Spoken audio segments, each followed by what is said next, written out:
So without further ado, let's welcome tonight's panel. We have Taran, we have a man Jodo, the man in the shadows, and he will remain that way. But he has agreed to join us for our discussion tonight. And as always, my brother in this, since we began, is Larry. Right? So tonight's feature is, or tonight's topic is going rogue, as we look at Rogue One movie, as we ready ourselves for the Andor series. So, fellas, all right, let me start off with a couple points here, right? Something I wanted to share. I have bittersweet aspirations about this series. Let me start off by saying that. I have bittersweet aspirations about the whole Andor series, simply because we know the direction, because what we're going to talk about, Rogue One, we know the direction where Rogue One is going. We know what's going to happen. So, you know, with all that being said and done, I mean, I'm excited for Andor, but at the same time, it's like part of me is like, what's the point? You know where it's gonna go.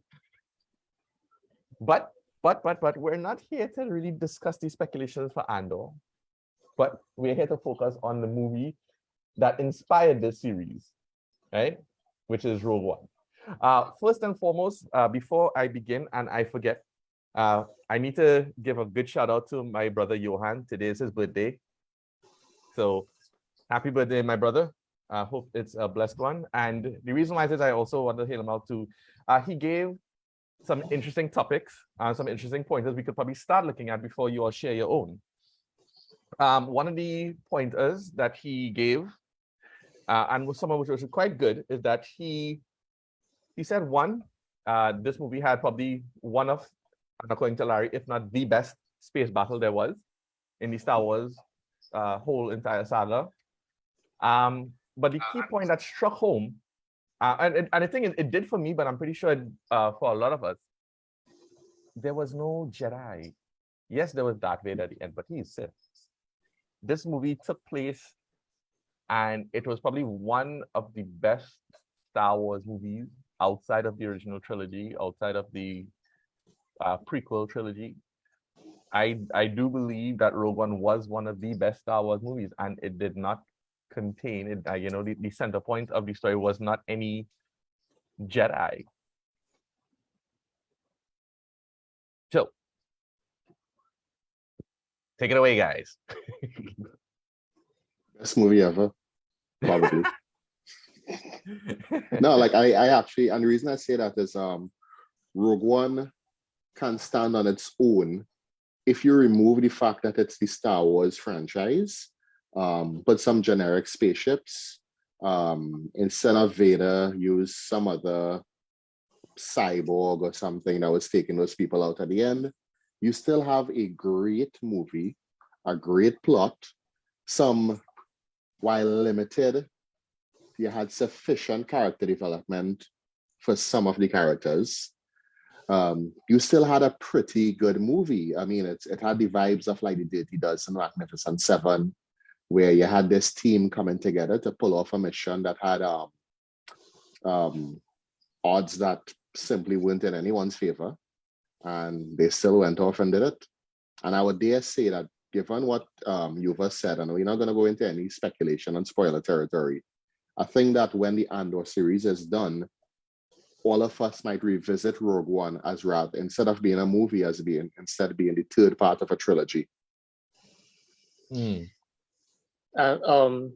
add to what Larry was saying as well too, when I finished with Rogue One in the cinema, and my wife could attest to this, when we got home, I was so excited that I put on episode 4. I just had to let it. That's understandable. I'll think about if a lot of people in the States did the same thing, and then when they got home, they use like Apple or Amazon and pay for the movie to watch it instead. Was I pirating stuff back in them days? Trying to remember. We don't use the P word. We don't use that word. Ixnay, Ixnay. We don't use that. We don't use that word. Jack Sparrow. I Jack Sparrow. the fact that the fact that they have a movie, as Larry said, that you could take out the elements that we could identify, the audience can identify as Star Wars, and still have a good movie is, I mean, that's a good, that was pretty damn good. I mean, as far as it, as Larry said, one of his best space battles, I think so. It was, if you look back at Return of the Jedi, for example, they had some good ship choreography going on there compared to even the prequels. There's nothing in the prequels that, for me, it was a lot of explosions and lasers more than the original trilogy. But the prequels still didn't. I don't think they actually orchestrated. Rogue One just had it in spades. It was a war movie. Again, if we take, as Larry said, if we take all the Star Wars stuff, it was a good war movie where you could follow stuff that was happening. Now, that being said, it's one of the better Star Wars movies that has been done. I never thought of as more, as media came out in terms of movies and comics, etc. I never really saw the need for Sith and Jedi in a Star Wars story, because even if you go back to the 80s Marvel comics, they'll have stories that center on, Han Solo, for example, and what he got up to, and of course Luke was not Jedi yet. I'm talking about the comics that took place between New Hope and Return of the Jedi. There are a lot of good stories, and you do get a lot of callbacks to things that There were TIE fighters, there were X-Wings, there were Jawas. You would see a Hammerhead, Ithorian now and again. You would see a Rodian. I mean, these things are there. So the when the announcement was made, Rogue One, and it's like a lot of people say they based in a movie along they based in the movie on a quote unquote throwaway line, so to speak. Not really throwaway, but it was just one line in the opening crawl. It's funny that the Andor series is now going to be based on one line from the movie where he said, we did bad things, and it's like, okay, well, let's build a series around these bad things. Another point, as Larry said, it could end up being that Rogue One could end up being the. It's interesting that he said that, because I think Andor is slated to be two seasons. Yep. And I like the fact that it's going to be, they're going to jump ahead in time and show a character development, not just of Andor, because I think Andor is a good character. I mean, the opening sequences in Rogue One really caught me when he had to kill the guy. It's like, oh my goodness, this is not the typical goody two shoes kind of thing going on. But yeah, I am happy to see Mon Mothma back. I know we might get Bale in there.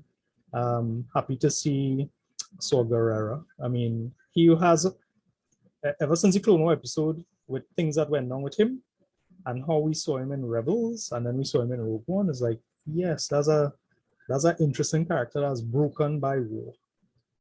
So for all the other things that we'll see, the familiar stuff, I'm looking forward to the unfamiliar as well. Just as how they had the U-Wing in Rogue One, I'm like, well, we never saw this ship before. It's like, you know what, let me simmer myself down. There's a lot of things we didn't see before. Correct. So yeah. I still believe that U-Wing should have been, anyway, that's off topic. Sorry. I'll start to pout about that U-Wing, so let's not even go there.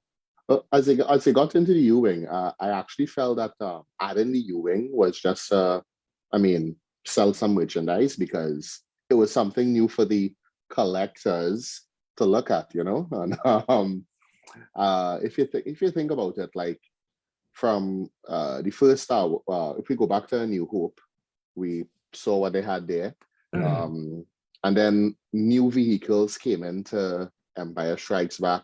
Some new things came into Return of the Jedi, and basically every movie tend to have like something new. And I think the U-Wing was one of those that it probably was meant to sell toys, but it's actually a pretty nice looking ship. And that's not the only thing nice looking they introduced that was different.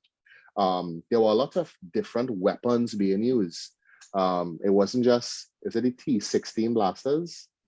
It wasn't just those. We had like Chirrut and Baze had different weapons that we never saw before in the franchise. In fact, Baze's weapon reminded me of like a minigun.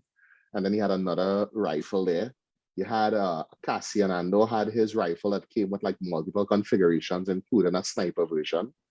That was pretty cool to see like new iterations of weapons that, you know, like over the years we just came to accept blaster, lightsaber, and in this movie they gave us other things, and I like that.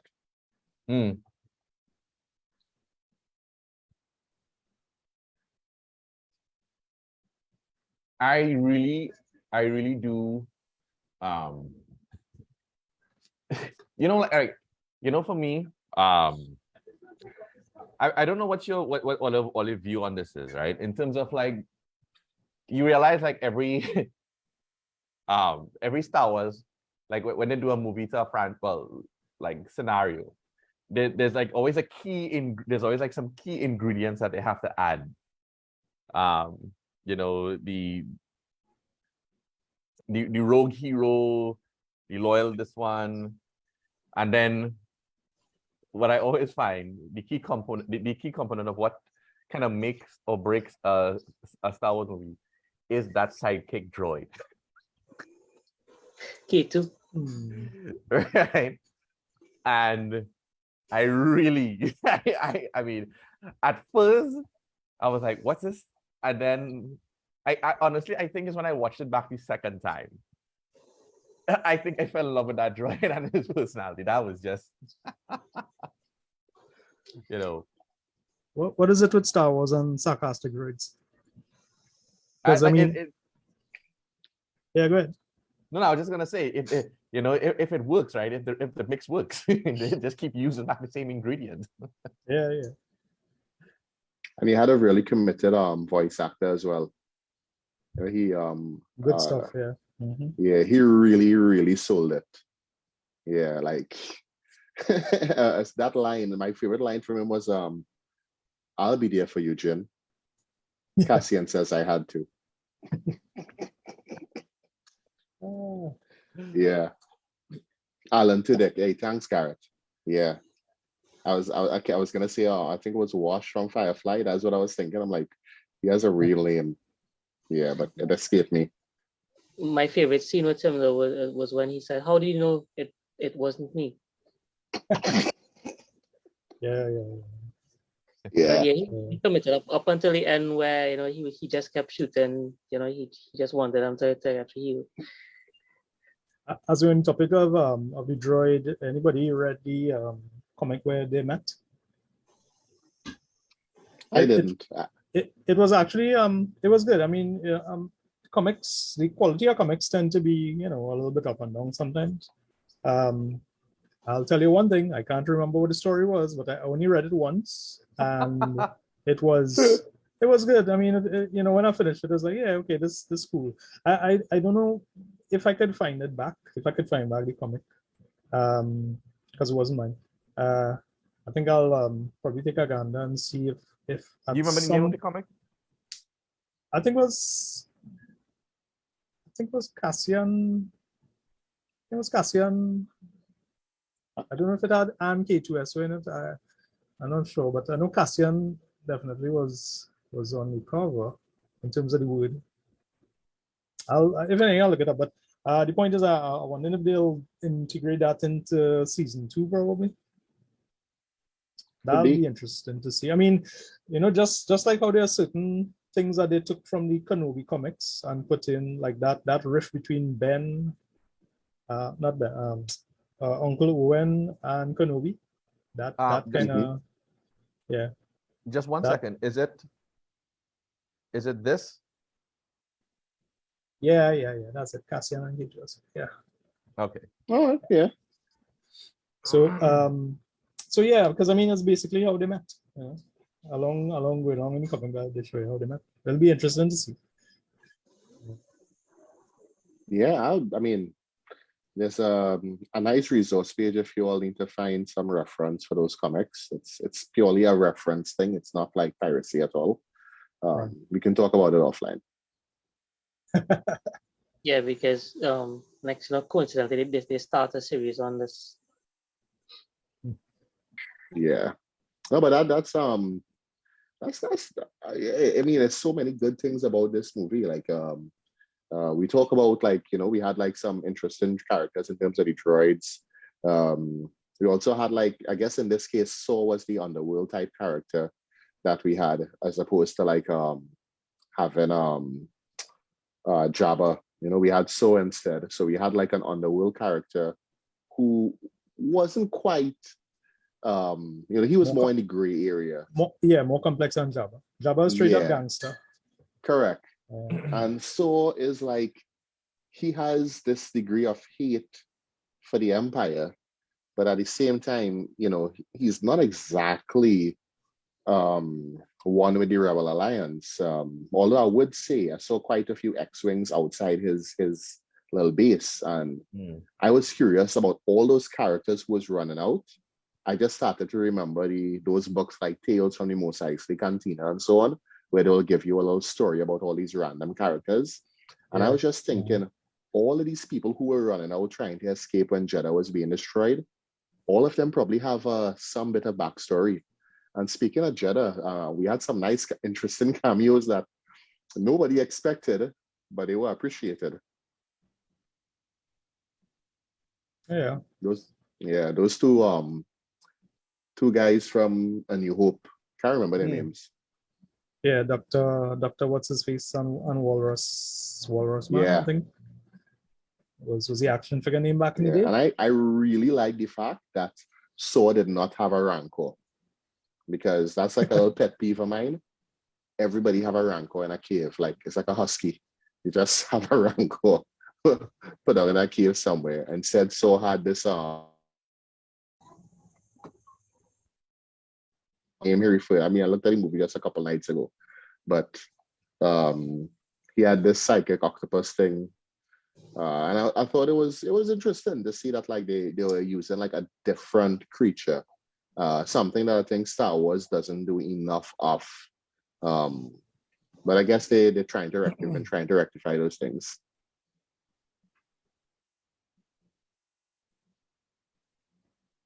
I actually can't remember the creature that he had from the movie. Serious? Yeah, to me it was weird for a Star Wars creature, and then it's like, you know what, I'll roll with it.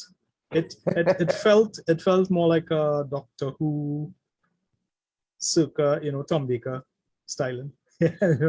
Well, Yeah. no, I shouldn't say Tom Baker though, but I mean Doctor Who in general have these wonky looking, kind of creatures, and yeah.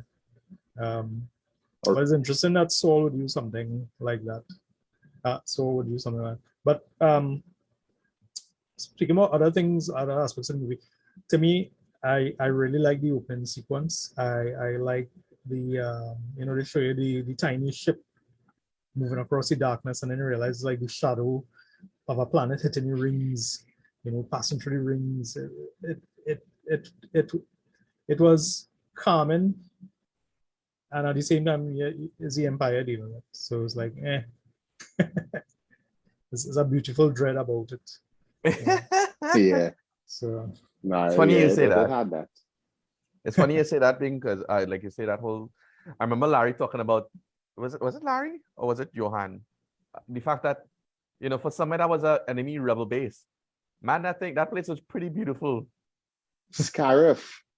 Yes. Yo. It's almost Scarif. Yeah. Vibes. Okay, let me give you all a little I don't want to hog it, but let me give you all a little behind the scenes of episode 2.5. How many of you saw episode 2.5 so far? The little fan movie I did. Did not. No? Okay. No? You All need right, to Something share we'll that, have share to that link, stream. Joe. That's a watch party. Yeah, you need to share that link, man. So no, Yuva, I think you and Stephanie had seen it this was probably at the start of the pandemic. I reposted because I had lost it years ago. Anyway, so the thing is, I was thinking about doing a sequel, and this was years ago, because the original was done in like 2008 or thereabouts. And what I was going to do is actually, I was going to try to go up Manzanilla side and do some guerrilla filming, because you know I don't want to get any permission and that kind of thing. So the plan was to go with whoever and just take my camera and go and shoot a sequel among the beaches. And I was thinking about, hey, how could I get, because I had this nice little model of a 8080. It's a probably not even 5 inches tall. It's a actual MPC brand model that could wind up and walk. But I did a really good paint job on it. And I was thinking, if I cut it a particular way and I could shoot it against a green screen, I could probably put it in the waters off Manzanilla. And it's like, okay, where's the best place to shoot? I was thinking, you know, the drive when you leave Manzanilla, you know, entering my arrow at the mouth of river swamp side there, is it? Yeah. Right. So I was thinking to film that kind of angle, you know. And then years later to see Scarf, I'm like, oh, they took my idea, god damn it. But honestly, Scarf is for all the planets I've seen. I like Hoth because I mean snow, all nice. I mean, Yavin, I live in a bushy country. I don't really care about bush. So Hoth was nice, but Scarf was really good. And what was the planet? The planet that they were on, Edu. Yeah, Edu was a nice, you know, the planet came with its own, you know, treacherous rain and you know, they had to navigate the cavernous surface of that planet. So I thought that was really too bad we didn't get to see more of it, but you know. So yeah, some good locations. Yeah. It's like, do I want to take it? Like for me, man, I was like, do I want to like destroy the rebel base or go on sunbase? Destroy the rebel base, sunbase. Destroy the rebel base, sunbase. Decision. Damn you, rebellion! It's like whoever was responsible for putting the base on Scarif from the Empire, like that person was like, you know, well, just saying, getting transferred there could be like a little vacation spot. Yeah. The logistics on that planet was weird, boy. Because I mean, it's like every little island and atoll is a piece of building that have some kind of rail running into it. And if you can't do that, well, just send a walker to walk across the beach. Yeah. Straightforward. When I saw the pre-production photos for that, when they started to release photos before the movie, and it had like stormtroopers in the water and stuff, I was like, yeah, I like this. Somewhat different. Random note there, Garrett ended up helping us out with the name for the creature. The pet was Borg Gullet. Right. Yes. Yeah. Thanks, Garrett. Yeah. Garrett, you should have been with us here tonight. You know, that man that man and his Star Wars knowledge is who is the director? Unparalleled, boy. Who was the director of Rogue One? Was it Garrett? Was it Garrett Edwards? Yes. Was it Garrett Edwards? Yeah. I think so. Yeah, Garrett Edwards. Yeah. Garrett should have been here. He should have been here. Garrett, missed opportunity, Garrett. Yeah. This would have been you. Yeah. And as on that note, I don't know if you all remember, but I think they they didn't film the movie twice, but there were more reshoots than typical. And I think there was some little shifting in terms of the script and screenplay, and there were a lot of things in the trailers that did not end up in the movie. So I've always been a little curious as to what we almost got. I mean, I have no problem with the finished product. But I've always been a little curious, you know, what was it that they removed? Because I don't think they ever fully revealed all that. Or if they did, I simply just didn't look into it. There need to be a director's cut Rogue One release, man. But which director? Because they probably had a different one before. Nah, Garrett Edwards was there from the start as far as I know. And I mean, when they told me, when they said who the author, who the writer was, I was like, hey, okay. I mean, this guy has been at Star Wars since, you know, since back in the day. You know, John Noel, is it? And I mean, he has worked with Lucas. I mean, he worked with Lucas. He was there. If you go back to some of the documentaries on the making of Phantom Menace, for example, you'll see him sitting on there, you know, first and foremost, talking with Lucas, discussing the direction in the movie and stuff, you know. Yeah. I don't know who did some of the concept art for Rogue One. I always wanted to get one of the art books. I don't think it was Doug Chiang, because I mean, Doug Chiang did a lot of work in the prequels. I am one of those who really appreciate some of the stuff in the prequels in terms of design, but you know.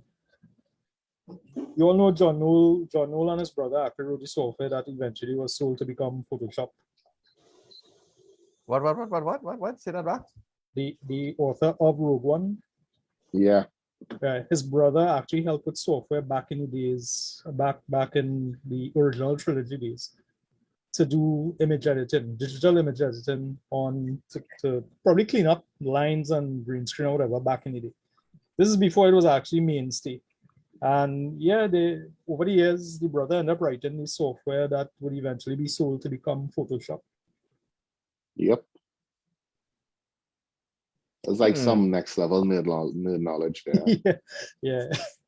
Yeah, boy. Yeah. That's like I mean, dare I say that's like Garrett level knowledge. It's there. like, now I like, because that goes to one of the things they talk about with Star Trek is how it like influenced like certain things in pop culture and societal things, and in the same way a lot of the things that happened with Star Wars would have influenced technology and how it will be used, especially with like just about anything Industrial Light and Magic did.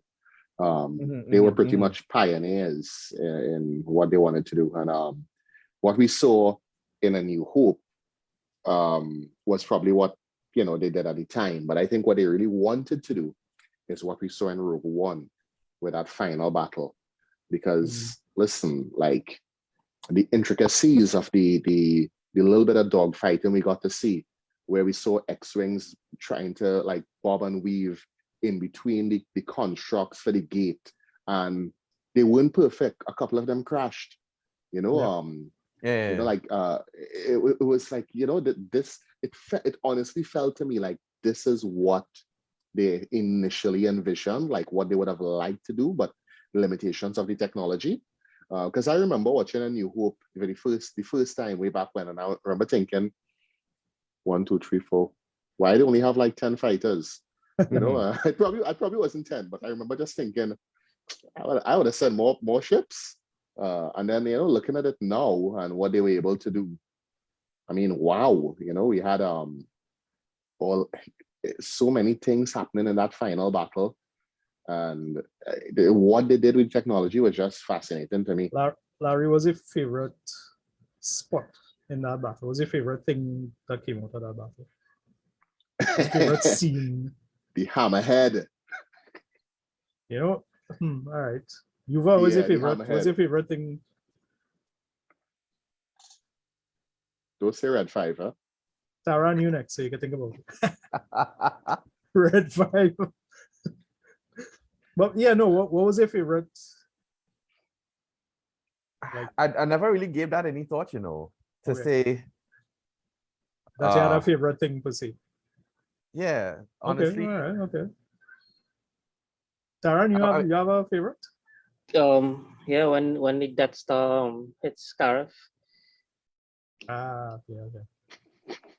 I think for me, see when the battle was almost over and they tried to get away, and then the Star Destroyer just hyperspace right in front of them, and one of the ships tried to turn and the other one didn't make it. And I was like, oh no, that's a giddy little kid in me, like, that's so exciting, that was hard luck. If I have to be, I don't know what it is. I always love to see like when the Imperial Walkers just coming in. Yeah. So you like you see the battle, blah, blah, blah, and all of a sudden, and then when they pan away, it's like you just see the leg of the Imperial Walker, and then it zoom back out. It's the Walker that's coming in. I don't know, and sound effects is a hell of a thing because the sound effects for those things, ever since I saw Empire Strikes Back in cinema, and ever since then, that is I've quite a sound always effect. You know? I've always had a thing for like despite I mean I love like those space battle scenes and whatnot. I mean it was great, but every time I see those Imperial Walkers, there's something just about the simple deadliness of them. Yeah. You know. Even the way they remember how the U-wing took out one of the walkers, they were still circling around it, similar to what they would do with the snow speeder, but instead they just kept shooting at the leg with. At first I thought it was like an ion weapon, but I don't think it was. But yeah, it doesn't matter. It just looked cool. Yeah. It looked really cool. Yeah. But what about what didn't jive? What grind your gears in the movie then? For me, actually I would say Bodhi. I feel like, and again, should have been the third, maybe it should have been the third part of a trilogy. I don't have enough context as to why Bodhi wanted to defect. And this is similar to how I felt looking at the Hunt for Red October the first time. Why did Sean Connery's character want to defect at that time? I think during the course of the movie, I figured it out back then, or maybe when I was reading the book. I really can't remember. It's been forever. But like now, with Rogue One, Bodhi was a pilot, and I think maybe we need some backstory, some context. So maybe that's something that we'll need to explore. So yeah, I just didn't see enough. Like I would not trust him either. I would have shoot him. I think he's a traitor. He's a plant. I was killing him. Yeah. Which one ground my gears? Boy. For me, I don't know. I felt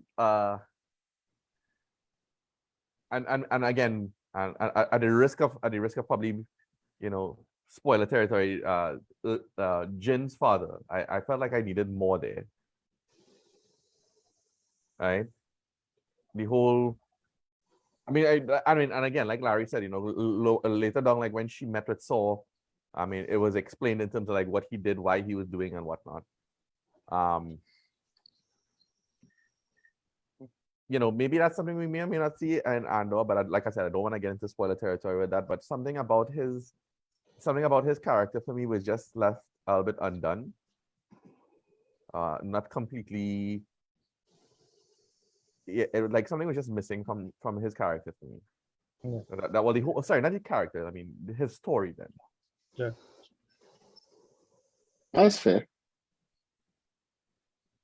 I think that Saw was supposed to be like so close to Gillen, and he was kind of like taken aback when he saw the transmission of what Gillen wanted to do. Like he should have known these things. It should not be like a surprise now of to sabotage that stuff. Okay. If I also may just add one thing, and again, this is just the perfectionist in me nitpicking, because like I said, there's nothing really wrong with it per se. I just wanted more of Donnie Yen's character. I think Jodo, you obviously know this, and Garrett would obviously know this, and maybe Larry. I'm not sure. I mean, I think everybody here would know this. Donnie Yen's character originally was not supposed to be blind. I don't know how many of you all actually know that. In the original script reading for his character, the character was not supposed to be blind. I like what we got. Yeah, and Bride, and the character that he delivered was magnifique. And again, like I said, nothing is wrong with what we got for that movie, for Rogue One. I just wanted more of his character, I just really wanted to see like that character development. That for me, you know, for a non-Jedi character, yeah, that was probably one of the biggest non-Jedi characters that I wanted to see develop. Yeah. Let's take ourselves out of the movie now. And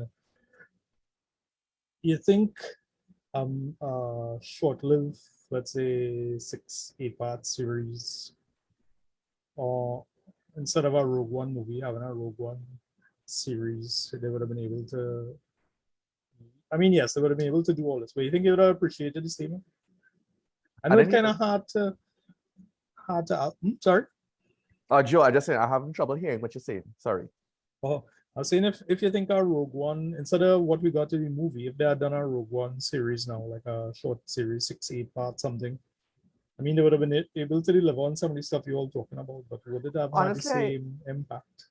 Honestly, again, at the risk of being spoilery, maybe that's what Andor. I mean, I know the whole Cassian Andor thing, but Yeah, to me, I think that's what we're gonna get. so- That's some extent. right. Okay. Is Larry Once- still there with once- us? to be Once it best had tonight. nothing to do with babysitting. I've fed up with these babysitting. Larry, your video, I think it locked up there. Yeah. Might need to restart your video. There we go.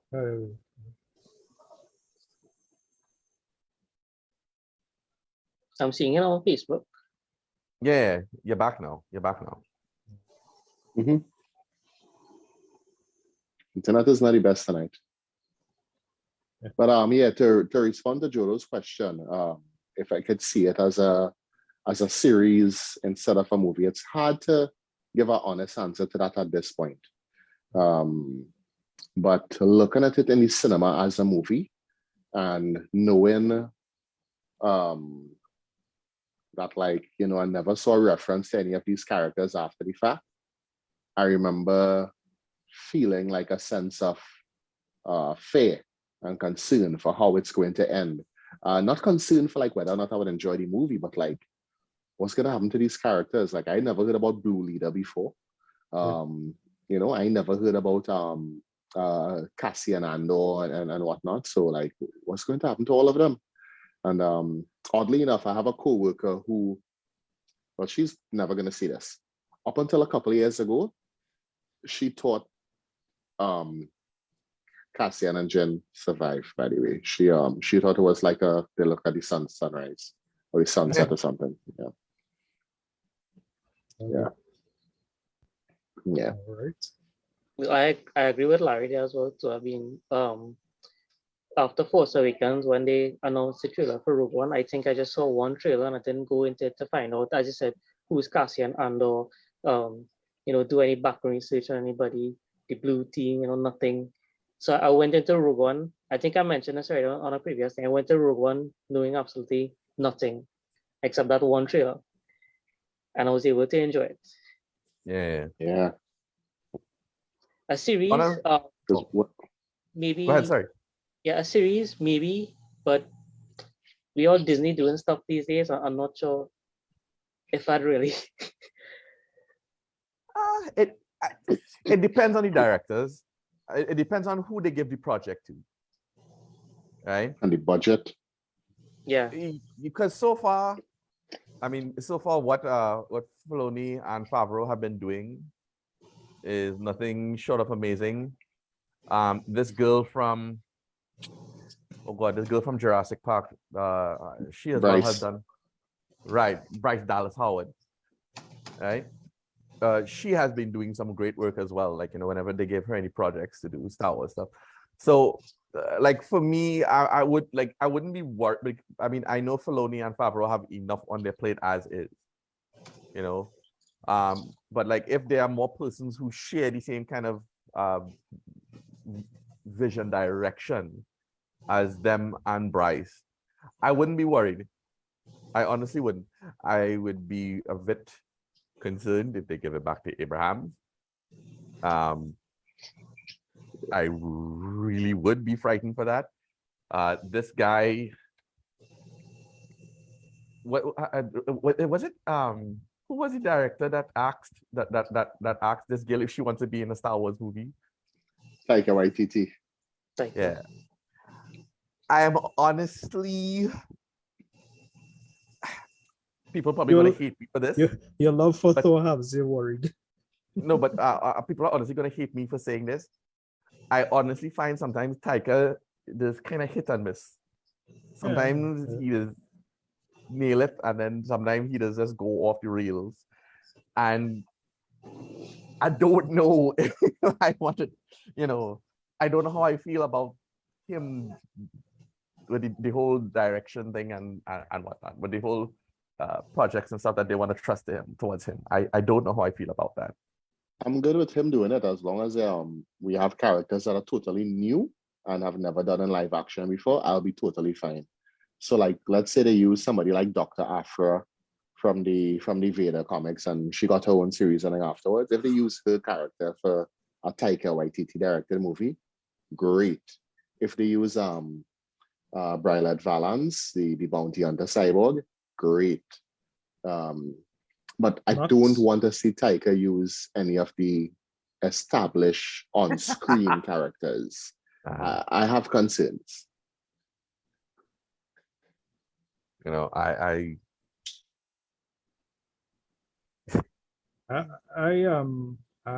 have no. I don't really hold the two. The Thor movie he did in high regards. I haven't seen the second one because I'm not interested. But I've seen his other stuff. I mean, what we did in Shadows is funny, good stuff, but there's the context of what it is. If anybody like horror comedy, go check out What We Do in Shadows, the original movie, and then the follow-up series. It's good stuff. Probably he could do probably could give him something funny to do, like, I don't know, Binks and what was the two characters? Dark Horse had a comedy kind of Imperial officer thing. Binks and somebody. I can't remember the characters. They were actually alluded to actually exist because I think either the solo movie or Rogue One, they supposedly pass in the background or something. I can't remember. Yeah, I think it was Solo. I think it was Solo. I'm interested. I'm still interested to see what he can do. And as Larry said, if it's not dealing with characters that we know, yeah, bring it on. Let's see.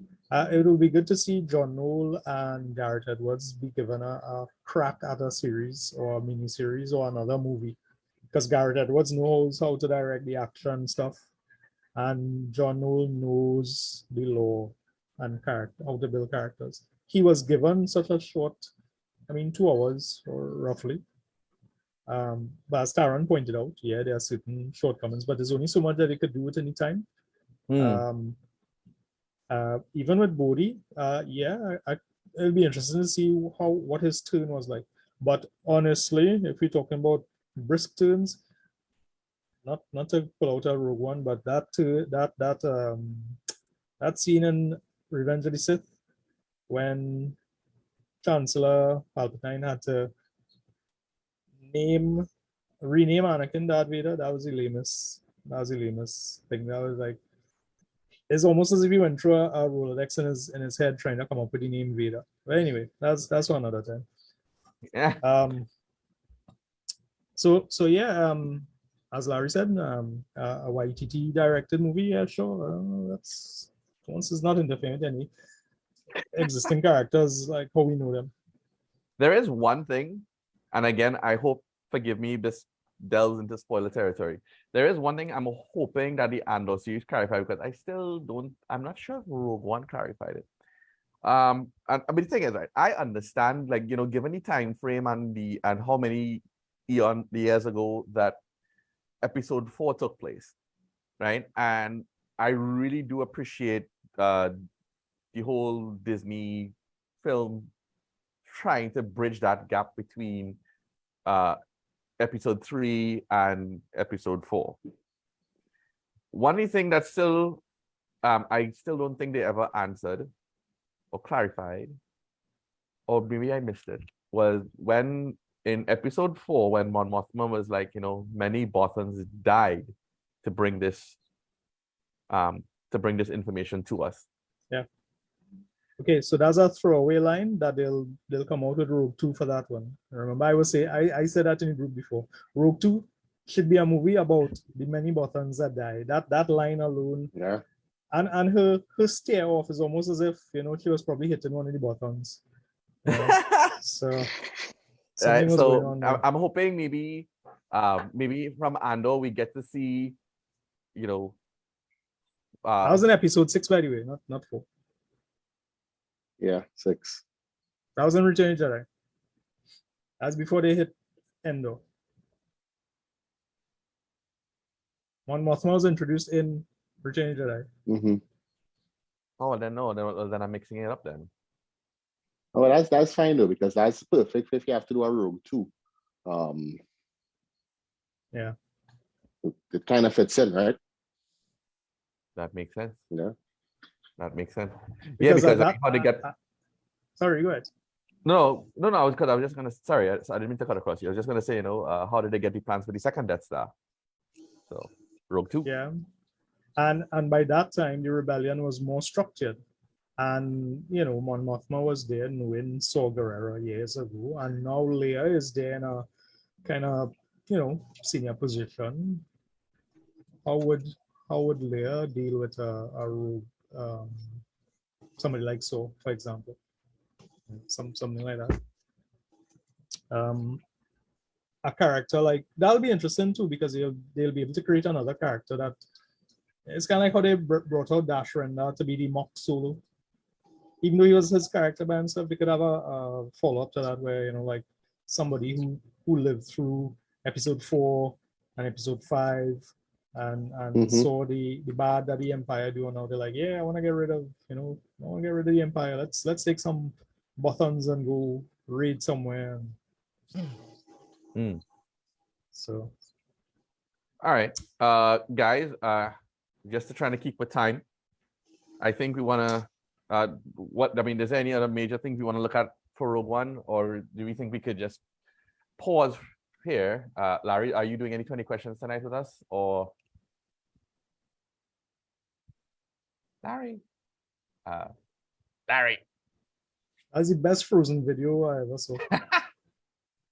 There you go. His mouth wasn't open. There's nothing, no awkwardness, and that still out there. Sorry. I think one of the things Larry was talking about, he wanted to talk about Rogue One and Rebels, was it? Yeah, there were a lot of tie-ins to Rebels. Well, not a lot, but there were enough. Like Chopper was in the background, just moving through. Was he the Ghost? Yeah, yeah. There's a little. I remember seeing the Ghost. But I don't remember seeing Chopper. Yeah, it's so funny because the timing was like they were calling Sandula. I think they were calling General Sandula on the PA, and the same time you see Chopper pass in the background. Yeah, I will definitely have to watch that back. And I was looking like Leonardo DiCaprio in the dark in the cinema pointing. So yeah. Yeah. I actually didn't see Chopper in the cinema when I looked at it, but I saw the Ghost. Yeah, I remember seeing the Ghost. I mean, that stood out clear as day. But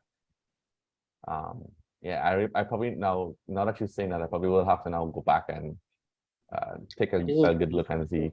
Oh, yeah. Let me give esteemed thanks to all of our panelists tonight: Larry, Terrence, Jodo. I know everybody is busy, but they still took time from their schedule. I do appreciate my boy Jodo jumping in at the, guys, because of his work schedule, it's kind of hard for him to commit to when he could. At the very last minute, he's like, Yuva, are free, come. And I was like, yes. So I really do appreciate Jodo for joining us tonight. Larry, I know you have so many things in your schedule, Taran. I know you've been busy as well. Super busy right now. Like, well, I can't defend it anymore. So sorry. With that being said, guys, we brings us to the end of our panel discussion. Join us right after on Discord for our, well, not movie night. We have some shows lined up. Steph E has always done a really good job in arranging our show lineup for tonight. So that's going to start in about maybe 10 minutes or less than 10 minutes, about 8 minutes. And stay tuned at the beginning of October for our HoloNet news. So with that being said, guys, you still urge everybody to stay safe, be safe, and all that lovely things. And we'll see you guys for the next one. All right. Ciao, everybody. Take care, everybody.